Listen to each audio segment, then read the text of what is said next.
Hello जी, कैसे हो? सब बढ़िया।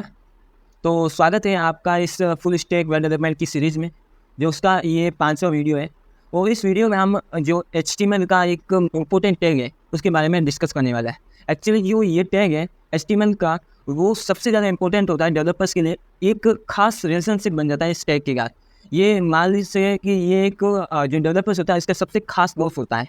जी हाँ, मैं बात कर रहा हूँ div टैग के बारे में। अब तक हमने HTML के काफ़ी सारे टैग्स पढ़े, जिसके अंदर हमने टेबल टैग के बारे में जाना, लिस्ट टैग के बारे में जाना, एंकर टैग्स के बारे में, इसके बाद हेडिंग टैग्स और ऐसे बहुत सारे टैग्स के बारे में हमने जाना। तो अभी हम एक्चुअली HTML की सीरीज चला रहे हैं और काफ़ी सारे हम टैग्स के बारे में जान चुके हैं। लेकिन आज इस वीडियो में हम div टैग के बारे में जानने वाले हैं, जो कि बहुत ही इंपॉर्टेंट टैग है।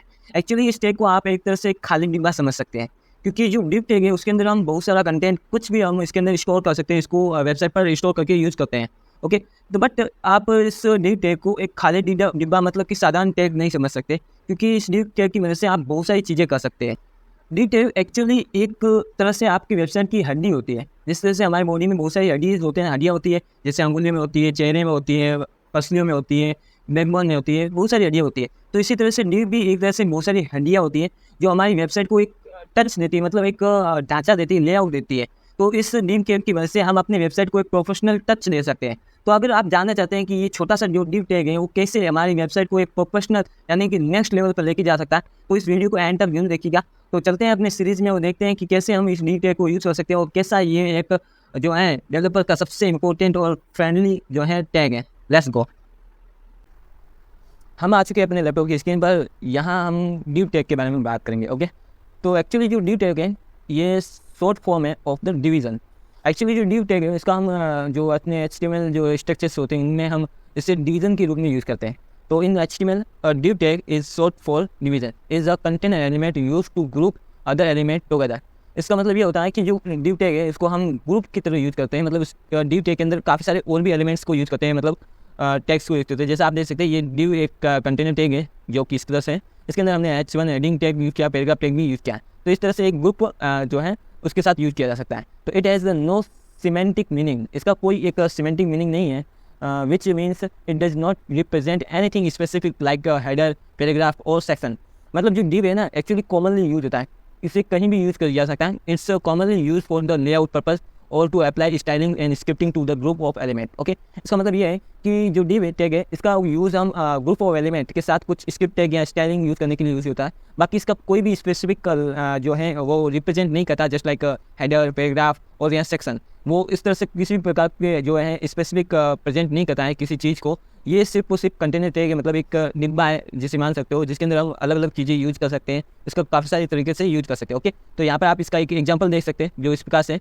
तो आगे हम इस तरह से और भी बहुत सारे सैम्पल्स देखेंगे, मतलब डिजाइंस देखेंगे जिसे हम div की मदद से बनाएंगे। ओके, तो ठीक है, अब चलते हैं यहाँ पर कुछ की पॉइंट्स की बात कर लेते हैं div टैग्स की की पॉइंट्स के बारे में। ओके, तो यहाँ पर जो की पॉइंट से पहला स्ट्रक्चर है, it is block level element, meaning it's takes up the full width of its container by default. Actually इसके बारे में हम जो इन पॉइंट्स हैं इन बारे में हम आगे वाले वीडियोज़ में हम डिटेल में बात करेंगे। अभी ठीक है, मैं आपको कुछ ओवरव्यू दे देता हूँ कि ये जो div टैग है इसका हम की फीचर्स क्या क्या है। ओके, तो एक्चुअली जो div टैग है वो एक तरह से ब्लॉक एलिमेंट होता है, ब्लॉक लेवल का। मतलब कि ये जो हम जब div टैग को यूज़ करते हैं तो वो अपने जो कंटेनर है उसका बाय डिफ़ॉल्ट फुल विड्थ लेता है। मतलब अगर हम div टैग ये यूज़ करें ना तो ये अपनी यहाँ से यहाँ तक ये फुल विड्थ लेगा। सो आगे हम इसके बारे में डिटेल में समझेंगे क्या है। बाकी अभी थोड़ा आप अपने माइंड में रख सकते हैं कि इसके क्या की पॉइंट्स थे। ठीक है, बाकी एक ग्रुपिंग भी इसका की पॉइंट है, यानी कि useful for wrapping multiple elements, allowing developers to organize the page structures और applying styles to those elements as a group. मतलब कि div को use as a group element के लिए यूज़ कर सकते हैं, जहाँ पर हम एक ही div के अंदर बहुत सारे अलग अलग तरह के एलिमेंट्स को यूज़ कर सकते हैं और एक ग्रुप बना सकते हैं और उस पर हम अलग अलग तरीके से स्टाइलिंग वगैरह यूज़ कर सकते हैं। ओके, और जो div टैग है इसके अंदर हम स्टाइलिंग यूज़ कर सकते हैं, often style with the CSS of positioning, colour and spacing etcetera. तो इसकी तरह से मतलब जब हम div टैग यूज़ करते हैं इसके अंदर हम स्टाइलिंग यूज़ कर सकते हैं, मतलब CSS लगा सकते हैं और बहुत सारी चीज़ें इसके साथ कर सकते हैं। साथ में हम स्क्रिप्टिंग यानी कि frequently manipulate with the JavaScript to create dynamic content. मतलब div का यूज़ करके हम div टैग के साथ हम जावास्क्रिप्ट को यूज़ कर सकते हैं और जो हमारी जो स्ट्रक्चर है डायनेमिक कंटेंट बनाने के लिए हम इसको यूज़ कर सकते हैं। इसके साथ हम जावास्क्रिप्ट को यूज़ करके जो वेब पेज है उसको मैनिपुलेट कर सकते हैं। ओके, तो ये जो कुछ की फीचर्स थे यानी कि पॉइंट्स थे जो div टैग के लिए यूज़ है। तो हम बात करेंगे div टैग्स के बारे में। हम कुछ इसके अंदर अलग अलग फॉर्मेट बनाएंगे, मतलब वेब पेजेस बनाएंगे। तो मैं पहले आपको एक अपनी वेबसाइट ओपन करके दिखाता हूँ। सो क्लिक ऑफिक्स मेरी वेबसाइट है .com, यहाँ पर आता हूँ। अब मैं यहाँ पर आपको बताऊँगा कि जो मेरी वेबसाइट है ना वो किस तरह से बनी हुई है। सो मैं इंस्पेक्ट करता हूँ ओपन, और यहाँ पर देखिए जैसे मैं पहले जो हेडर बना ना इस पर मैं क्लिक करूँगा। सो यहाँ पर जो नेव टैग है ये तो एक्चुअली स्पेसिफिक टैग है जो कि नेव बार को इंडिकेट करता है। बट जब इसके अंदर आप जाओगे ना इसके अंदर, तो ये देखिए जो मैंने बनाया सबसे पहले एक पैरेंट डिव बनाई। सो यहाँ पर देख सकते हैं ये डिव टैग बनाया हुआ। इसके अंदर फिर वापस और जाओगे तो इसके अंदर एंकर टैग, फिर वापस और डिव टैग बना हुआ मिल रहा है। फिर डिव टैग के अंदर वापस जब इसको ओपन करोगे तो इसके अंदर यूएल मिल रहा है। सो यूएल तो ULLI जो हमने बात की थी, जिसके बारे में आपने जाना होगा पिछली वीडियो में। सो अगर नहीं देखा तो आपको आई बटन पर उसका लिंक मिलेगा, उसे जरूर चेकआउट कीजिएगा। सो ये कुछ इस तरह से यूज़ किया जाता है डिव टैग के लिए। फिर हेडर टैग की बात करें तो हेडर टैग भी आ जाता है। ये हेडर टैग मैंने इसके अंदर डाला, इसके अंदर भी मैंने डिव टैग को यूज़ किया। फिर इसके नीचे भी मैंने यहाँ पर जो ये वाला चीज़ है वो भी मैंने डिव टैग के लिए यूज़ किया है, जिसके अंदर डिव टैग बनाया। फिर वापस इसके अंदर सेक्शन बनाया, फिर वापस इसके अंदर डिव बनाया। तो वो सारी चीज़ें जो भी है वो हम जो भी वेब पेज देता है वो एक्चुअली डिव टैग की मदद से ही बनता है। डिव टैग की मदद से हम जो सेक्शंस होते हैं हमारे डिब्बे होते हैं उनको डिवाइड करते हैं। ओके, तो इसलिए हम डिव टैग का यूज़ करते हैं। आई होप आपको ये चीज़ें समझ में आई होगी क्या क्या चीज़ है क्या नहीं है। चलिए हम इसका प्रैक्टिकली समझते हैं। सो इसीलिए हम जाएंगे अपने जो फोल्डर बनाया था HTML एंड CSS, इसके अंदर जाएंगे। हम डे 5 की बात करें। सो हम एक फोल्डर बनाएंगे जिसके अंदर लिखेंगे डे 5। ओके, अब इस फोल्डर को हम करेंगे ओपन अपने VS कोड के साथ। सो मैं इसको ओपन करूँगा इस तरह से। सो टर्मिनल ओपन करता हूँ और इसमें मैं लिख लूँगा .code सिंपली एंटर करूँगा। सो ये हो गया अपना ओपन इसके अंदर। ठीक है, अब चलते इसके अंदर एक सिंपली एक फाइल बना देता हूँ मैं index.html। ओके, सिंपली एक HTML का स्ट्रक्चर फॉर्मेट बना देते हैं। सो जो भी अननेसेसरी चीज़ें थी हमने नहीं सीखी अभी तक वो मैं हटा देता हूँ। ओके, सिंपली ये है, मैं यहाँ पर डे 5 लिख लेता हूँ। ओके, अब चलते हैं बॉडी टैग के अंदर कुछ लिखना है। सो सबसे पहले हम बात करते हैं कि एक सिंपल चीज़। तो मैं क्या करता हूँ इसके अंदर एक और चीज़ मैं ओपन कर देता हूँ। जस्ट लाइक मैं क्या कर सकता हूँ, ऐसे करता हूँ मैं MS Paint को ओपन करता हूँ। MS Paint, तो कुछ चीज़ें मुझे समझानी है वो मैं समझा देता हूँ आपको। ओके, तो यहाँ मैं इसको बड़ा कर देता हूँ। ओके, यहाँ पर देखिए सबसे पहले हम क्या करेंगे, एक बॉक्स बनाएंगे इस तरह से। एक सिंपली हम चीज़ सीखना चाहते हैं वो हम कुछ इस प्रकार से। ठीक है, ओके, तो इसको हटा देता हूँ मैं। यहाँ पर हम क्या चीज़ सीखने वाले हैं, एक यहाँ पर लिखेंगे अबाउट और दूसरा यहाँ पर लिखेंगे कॉन्टैक्ट। ओके, तो हम सिंपली एक ऐसा कुछ एक डिव बॉक्स बनाना चाहते हैं, डिव की मदद से डिवीजन करना चाहते हैं ताकि हमें एक इस तरह से एक लेआउट बना सके। सो आपको यहाँ पर जब वेबसाइट पर जाएंगे ना तो आपको यहाँ पर दिख रहा होगा, जैसे यहाँ पर क्लिक ऑफिस लिखा हुआ, यहाँ पर एक और बॉक्स बना हुआ जिसके अंदर होम गिफ्ट वगैरह लिखा हुआ। या फिर आप इसको भी मान सकते हैं जैसे होम और गिफ्ट, एक सिंपल से इस डिव को यानी कि कंपोनेंट को बनाना है, मतलब एक बॉक्स को बनाना है। ओके, चलिए इस बॉक्स को बनाने के लिए सबसे पहले एक कॉन्सेप्ट समझते हैं डिव को कैसे बनाएंगे। सो सबसे पहले आपको एक पेरेंट डिव बनाना है। सो पेरेंट डिव किसके लिए, जो भी यहाँ पर आपको दिख रहा होगा। सो पेंसिल में बदल देता हूँ, जो ये डिव है ना, एक्चुअली सॉरी मैं इसके अंदर कुछ इस बात से नहीं लिख पा रहा हूँ। ओके, इसका थोड़ा फॉर्मेट चेंज कर देता हूँ, ब्रश ले लेता हूँ। ओके, और मैं इसको वापस हटा देता हूँ। सो वापस अगेन क्लिक करता हूँ। सो ब्रश ले लिया मैंने। यहाँ पर एक्चुअली डिव टैग यूज़ करेंगे। ओके, ये वाला डिव, ये एक्चुअली पेरेंट डिव है। यहाँ से लेकर यहाँ तक हम एक पेरेंट डिव बनाएंगे जिसको स्लैश करके डिव में क्लोज करेंगे इस तरह से। सो हम इसको मैंने यहाँ पर एक पेरेंट डिव बना दी। अब इसके अंदर वापस फिर आपको ये डिव बनाने के लिए ये वाला डिव, एक ये वाला डिव, इन दोनों डिव को बनाने के लिए वापस एक और डिव बनानी पड़ेगी आपको। यहाँ पर एक डिव यहाँ से यहाँ तक क्लोज करनी पड़ेगी, फिर वापस यहाँ पर इस डिव के लिए आपको एक और डिव बनानी पड़ेगी इस तरह से, और यहाँ पर इसको क्लोज करना पड़ेगा इस तरह से। तो हम वापस क्या करेंगे, इस तरह से बनाएंगे। सो डिव एक और डिव बनाएगी इसके अंदर। यहाँ पर मैं लिख लूँगा क्या लिखा हुआ था वहाँ पर अबाउट, तो सो यहाँ पर मैं अबाउट लिख लेता हूँ। फिर मैं आ जाता हूँ वापस डिव को, यहाँ पर मैं क्या लिखूँगा, सो कॉन्टैक्ट लिखूँगा। सिंपल। तो इस तरह से आप एक इस तरह से एक डिव बना सकते हो, डिज़ाइन बना सकते हो, डिव टैग को यूज़ करके एक लेआउट बना सकते हो। बट अभी आपको जो है जो मैंने बनाया था ना इस तरह का एक लेआउट देखने को नहीं मिलेगा अगर आप इसको ब्राउज़र पर रन करेंगे ना। सो मैं इसको एक बार ब्राउज़र पर रन करता हूँ, तो देखिए आपको यहाँ पर कोई भी लेआउट नहीं दिख रहा जो हमने यहाँ पर सोच कर बनाया था। बट ये चीज़ हम जब लेआउट बनाएंगे ना तो ये CSS की मदद से बना सकते हैं। अभी हम इस चीज़ करें कि ये अगर हमें इस तरह का डिज़ाइन चाहिए तो हम किस तरह से डिव टैग की मदद से एक डिज़ाइन क्रिएट करेंगे। Okay, understanding. ओके, अब चलते हैं हम वापस इन सबको मैं इरेज कर देता हूँ। अब सिंपली एक और नई जो है हम एक और नया एक टैब बनाएंगे, मतलब एक डिज़ाइन बनाते हैं। सो कुछ हम नया एक डिज़ाइन कुछ इस तरह से बना सकते हैं। सो मैंने यहाँ पर एक कुछ इस तरह से बना लिया और यहाँ पर एक और बना देता हूँ मैं इसके अंदर इस तरह से, और साथ में एक लाइन खींच देता हूँ। ओके, तो इस तरह से मुझे एक और नया पेज बनाना है जिसके अंदर कुछ आपको इस तरह से चीज़ें दिखेगी। यहाँ पर मैं इसको थोड़ा बड़ा कर देता हूँ 36 का। ओके, यहाँ पर मैं A लिखूँगा, यहाँ पर मैं B लिखूँगा और यहाँ पर मैं C लिखूँगा। अब आपको कुछ इस पास से एक लेआउट बनाना है। सो कैसे बनाएंगे आप कुछ 5 मिनट का गैप ले सकते हैं, बहुत कर सकते हैं वीडियो को, और थिंकिंग यानी सोचिए कि कैसे आप एक डिव टैग की मदद से इस तरह का डिज़ाइन बना सकते हैं। सो आपने अब तक सोच लिया होगा। सो अब मैं आपको बताता हूँ कैसे बनाना है।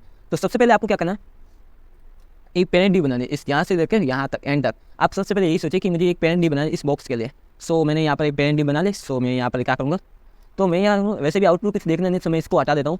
सिंपली मैं यहाँ लिखूँगा पेरेंट डी। सो ये पेरेंट डी बन गई मेरी, यहाँ से लेकर यहाँ तक कोई भी कंटेंट नहीं। अब क्या करेंगे, सबसे पहले आपको क्या करना है, कॉलम को डिवाइड करना है। तो ये एक कॉलम है, एक्चुअली इस तरह से रो देखी जाती है, और ये जो है इस तरह से एक कॉलम देखा जाता है, ये वाला और ये वाला। एक्चुअली मैं आपको कुछ रेड कलर के दिखाता हूँ। ये वाला जो है एक तरह से कॉलम है, और दूसरा ये वाला एक कॉलम है। ओके, तो इस तरह से आपको सबसे पहले कॉलम डिवाइड करना है। सो मैं यहाँ पर एक कॉलम ए के लिए डिवाइड करूँ, और दूसरा कॉलम जो है बी और सी के लिए डिवाइड करूँगा। सो यहाँ पर मैं एक कॉलम जो डिवाइड करना था मुझे ए के लिए मैंने कर दिया, और दूसरा जो मुझे कॉलम डिवाइड करना था वो मुझे बी और सी के लिए डिवाइड करना। सो मैंने बी और सी के लिए एक डिवाइड बना दिया। बट अब इसके अंदर क्या करना है मुझे, एक्चुअली ये वाला कंपोनेंट मतलब बनाना डी टैग और एक ये डी टैग बनाना। सो इसके लिए मैं क्या करूँगा, वापस इसके अंदर दो डी टैग बनाऊंगा, जिसके अंदर एक डी के अंदर बी लिखूँगा, फिर वापस दूसरे के अंदर मैं लिखूँगा सी।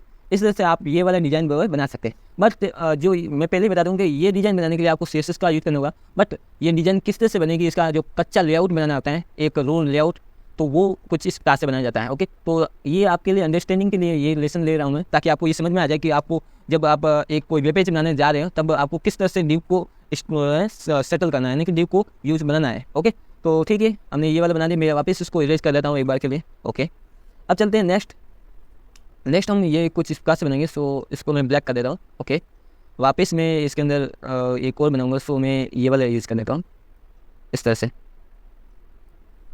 अब मुझे यहाँ पर एक्चुअली ए बनाना है, फिर बी बनाना है, और सी बनाना है, और डी बनाना है। ओके, अब आपको ये लेआउट बनाना है, बहुत सिंपल है। सिंपली आपको सबसे पहले पेरेंट डी बनानी है। सो मैंने पेरेंट डी बना दी। अब आपको कॉलम में डिवाइड करना है। सो मैं इस कॉलम को डिवाइड करूँगा, फिर इस कॉलम को डिवाइड करूँगा। सो मैंने यहाँ पर एक कॉलम ये डिवाइड कर दिया, ताकि मैं इसके अंदर ए और बी और सी को डाल सकूँ, ए और सी को, और दूसरा जो डी है मैं यहाँ पर एक और डिवाइड करूँ, जिसके अंदर मैं बी और डी को डाल सकूँ। सो ए और डी को मैं डिवाइड कर चुका हूँ। मैं यहाँ पर इसको इस तरह से कुछ मैं इस तरह से बताऊँगा आपको। सो सबसे पहले आपको ये वाला डिव डिवाइड करना है, फिर ये वाला डिव डिवाइड करना है। ओके, डिवाइड कर दिया। अब जो पहले वाला है ना, इसके अंदर हम वापस कुछ नया डालेंगे। सो मैं इसके अंदर ये वाला और फिर ये वाला बनाऊँगा। सो यहाँ पर सिंपली आपको डालना है डिव ए, और फिर वापस डिव बी। सो बी है क्या है, सो इस सी है, सो सी डाल देंगे। ओके, इस तरह से। फिर वापस डिव को इस डिव को भी हम चेंज करेंगे। सो इसके लिए भी हम दो डी बना देते हैं वापस इसके अंदर। सो डी बनाने का वही सिंपल फॉर्मूला है। सिंपल इस तरह से लिखेंगे आप तो दो डी बन जाएंगे। तो यहाँ पर मैं लिखूँगा बी और नीचे लिख लूँगा डी। सो सिंपल आपको ये इस तरह से आपको एक लेआउट मिल जाएगा। ओके, अब चलिए एक और नया चीज़, आपको थोड़ी सी नई ट्रिकी चीज़ बता रहा हूँ। ओके, अब इतना तो लेआउट बना सकते हैं आप, बट अब इस लेआउट को कैसे बनाएंगे। सो मैं यहाँ पर एक लेआउट डिजाइन करता हूँ। सो ब्लैक टैग में, फिर इसके अंदर आपको कुछ इस प्रकार से एक लेआउट बनाएंगे। ओके, फिर मैंने यहाँ पर बनाया और यहाँ पर बनाया। ओके, अब आपको ये बताना है कि जो ए है और बी है और सी है और डी है, वे कैसे बनाएंगे। तो एक्चुअली जो पिछली डिज़ाइन थी उसके अंदर तो सिंपल ही एक रो बीच में थी, ये कॉलम सिमिलर थे, बट यहाँ पर कैसे बनाएंगे। सो इसको बनाने के लिए हम क्या करेंगे, मैं ये एक बार के लिए कमेंट आपके सामने रखता हूँ जो पिछला वीडियो था। तो मैं यहाँ सबसे पहले एक पेरेंट डी बनाऊँगा इस बॉक्स के लिए, कंप्लीट बॉक्स के लिए। सो यहाँ पर मैं रेड करता हूँ, ये यहाँ से लेकर यहाँ तक। ओके, बॉक्स के लिए। फिर मैं क्या करूँगा, कॉलम को डिवाइड करूँगा। सो ये एक कॉलम है, फिर ये एक कॉलम है। ओके, तो ये एक कॉलम है, फिर ये एक और कॉलम है, तो मैं इनको डिवाइड करूँगा। सो मैंने यहाँ पर एक डी बनाया इस नीचे वाले ऊपर साइड वाले कॉलम के लिए, और मैंने यहाँ पर एक डी बनाया राइट वाले कॉलम के लिए। फिर इसको वापस मैं दो डिवाइड में डिवाइड करूँगा, क्योंकि ये ए ड्यू है और ये बी ड्यू है। ओके, तो इसके लिए मैंने सिंपली यहाँ पर लिख लिया ड्यू इंटू 2, इसके अंदर मैंने ए लिखा और साथ में मैंने लिख लिया सी। सो ए और सी के लिए आ गया। फिर वापस यही सेम कॉपी करेंगे। सो मैं यहाँ पर वापस इस तरह से लिख लूँगा ड्यू इंटू 2, और यहाँ पर लिख लिया मैंने बी, और यहाँ पर मैंने लिख लिया डी। अब एक्चुअली ये देखिए डिज़ाइन तो डिफरेंट है, यहाँ पर ये बॉक्स छोटा है, ये नीचे छोटा बड़ा है इस तरह से, बट ये वाला और ये वाला देखिए एकदम सेम है, स्ट्रक्चर सेम बना। तो जो लेआउट में आउटपुट दिख रहा है उसको डिफरेंट दिखाने के लिए हम क्या करेंगे, CSS का यूज़। बाकी जो स्ट्रक्चर बनेगा सेम बनेगा। तो ये एक तरह से रफ स्ट्रक्चर है, एक रो स्ट्रक्चर है, कच्चा स्ट्रक्चर है, जिसको हम यूज़ करते हैं एक एज अ हड्डियों की तरह।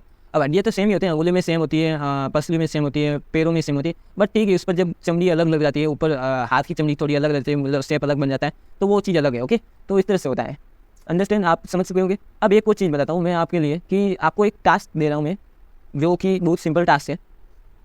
ओके, तो टास्क ये है कि एक वेब पेज बनाना है आपको इस तरह से स्ट्रक्चर फॉर्मेट पे।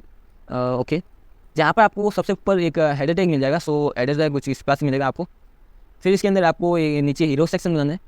ओके, फिर यहाँ पर आपको एक इमेज मिल जाएगी। सो साइड में आपको पैराग्राफ देना है। फिर नीचे आपको यहाँ पर एक और सेक्शन बनाना है जिसके अंदर आपको 3 इमेजेस मिल जाएगी, और नीचे वापस एक सेक्शन बनाएंगे और नीचे एक फुटर बना देंगे। ओके, सो मैं इन चीज़ों को लिख लेता हूँ। So header, image, paragraph, image, okay, और हेडिंग एंड पैराग्राफ्स। ओके, और ये नीचे लिखेंगे फुटर। सिंपली आपको ये लेआउट बनाना बहुत आसान लेआउट है। बनाना कुछ नहीं, सबसे पहले आपको पैरेंट डिव बनानी है यहाँ से लेकर यहाँ तक की। ओके, फिर आपको इसके अंदर रो डिवाइड करना। जब आपके सामने इस तरह से प्रोजेक्ट बने ना, कंप्लीट एक डिव बनानी है, तो उसके अंदर में क्या करेंगे, रो डिसाइड करेंगे। सबसे पहले ये रो बनाएंगे। सो इस रो के लिए हम क्या करेंगे, एक डिव बना लेंगे। सो यहाँ से यहाँ तक एक डिव बनाएंगे। ओके, तो यहाँ पर एक डिव बना देगी आपके लिए। फिर आपको वापस इसको डिवाइड करना है। सबसे पहले तो आपकी ये पेरेंट डिव बन जाएगी यहाँ से लेकर यहाँ तक नीचे तक। फिर यहाँ पर एक डिव बनाएंगे और यहाँ पर वापस डिव बनाने के लिए सबसे पहले इसकी पेरेंट डिव बनाएंगे यहाँ से लेकर यहाँ तक। ठीक है, उसके बाद हम वापस इसको कॉलम के रूप में डिवाइड करेंगे इस तरह से। ओके, फिर वापस इसको हम एक और डिव बनाएंगे पेरेंटिंग। फिर इसको वापस हम कॉलम्स को डिवाइड करेंगे डिव की मदद से। ओके, इस तरह से यहाँ से फिर वापस एक और डिव बनाएंगे। ये तो कंप्लीट एक ही डिव है, तो इसके अंदर डिव बना सकते हैं, और इस डिव के अंदर आप पैराग्राफ टैग और हेडिंग टैग को यूज कर सकते हैं। फिर वापस एक डिव बनाएंगे जिसके अंदर फुटर लिख लेंगे। ओके, तो ये सिंपल सा एक लेआउट है जो आपको बनाना है। और मैं आपको ये लेआउट है ना, एक्चुअली जो मैं सेव कर रहा हूँ इसको प्रोजेक्ट में आपको यहाँ पर दिखा रहा हूँ। सो इसको मैं इंस्पेक्ट करूँगा। एक्चुअली यहाँ पर आउटपुट कुछ नहीं दिख रहा है, बट मैं इंस्पेक्ट करके आपको यहाँ पर दिखाऊंगा तो आपको कुछ लेआउट दिखने को मिलेगा। तो देखिए, ये देखिए, सबसे पहले बॉडी टैग है। इसके अंदर मैंने एक डिव टैग बनाया है जिसके अंदर आपको यहाँ पर देखिए 2 डिव टैग वो बनेंगे। इस डिव टैग के अंदर वापस आपको ESC का डिव टैग मिल गया। ओके, फिर आप इसके अंदर खोलेंगे तो आपको भी यहाँ पर भी इस तरह से डिव मिलेगा। तो आप यहाँ पर इस जो डिव स्ट्रक्चर को इजीली और अच्छे से समझ सकते हैं। ओके, तो इस तरह से होता है।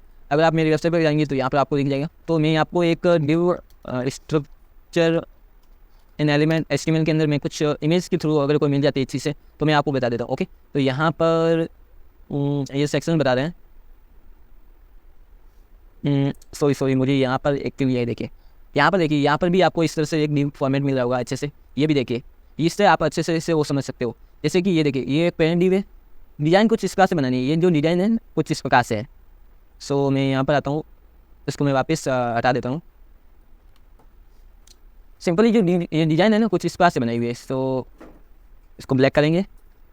ओके, फिर इसको हम कुछ इस प्रकार से बनाएंगे, और ये फिर इसके अंदर तो ये जो डिज़ाइन है वो कुछ इस प्रकार से है जो यहाँ पर बने हुए। सबसे पहले आपको पेरेंट डिव बनानी है। सो यहाँ पर देखिए, यहाँ पर पेरेंट डिव है। उसके बाद आपको ये वाले कॉलम्स में डिवाइड करना है। सो इसके लिए एक डिव बनानी है। सो मैंने यहाँ पर देखिए एक डिव यहाँ पर बनाएंगे। फिर सिंपली इसके लिए एक डिव बनानी है जो पेरेंट है। सो यहाँ पर देखिए इसके लिए एक डिव बनाई है पेरेंट के लिए। फिर इसके अंदर जो 2 कॉलम्स है उसके लिए वापस आपको एक 2 डिव बनानी है। समझ गए? तो आपको उम्मीद है आपको ये समझ में आ चुका कि डिव को कैसे यूज किया जाता है, कैसे इसका एक लेआउट बनाया जाता है। ओके, तो thank you so much watching this video. और इस वीडियो को लाइक, सब्सक्राइब और शेयर कीजिएगा ताकि हमें इससे मोटिवेशन मिलता है और हम आपके लिए इसी तरह से आगे नेक्स्ट वीडियो बना के लाएंगे, ताकि आप अगर बिगिनर भी हैं तो एक एडवांस लेवल के, प्रो लेवल के डेवलपर बन सकते हैं। Okay, thank you so much.